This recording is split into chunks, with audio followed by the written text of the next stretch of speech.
ప్రజలకు పోలీస్ వారి విజ్ఞప్తి ఏమనగా ద్విచక్ర వాహనాలు ప్రతి ఒక్కరూ హెల్మెట్ ధరించి వారి అమూల్యమైన ప్రాణాలను వాళ్ళ కుటుంబ సభ్యులను అందరికీ జాగ్రత్తగా ఉండాలని కోరుచున్నాం. అదేవిధంగా వాహనదారులు ప్రతి ఒక్క వాహనానికి ఇన్సూరెన్స్ చేసుకోవాలి. అది పోలీసు వారు ఎవరైతే ఇన్సూరెన్స్ లేదో వాటి వాహనాలన్నింటినీ ఈ రోజు నుంచి సీజ్ చేయడం జరుగుతుంది.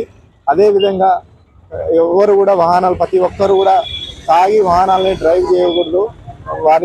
ప్రతి ఒక్కరు వారి కుటుంబ సభ్యులు ఎంతో మంది వారి మీద నమ్మకం పెట్టుకొని ఉంటారు. తాగి వాహనాలు డ్రైవ్ చేయడం వల్ల ప్రతిరోజు ఎన్నో యాక్సిడెంట్లు అవుతున్నాయి. అవన్నీ చూస్తున్నాము. పోలీసు వారు ఈ రోజు నుంచి వాహనాలు ఏదైతే తాగి నడుపుతారో అట్టి వాహనాలని సీజ్ చేసి ఇది పోలీసు వారి ఆర్మూరు పోలీసు వారు తెలియజేస్తున్నారు.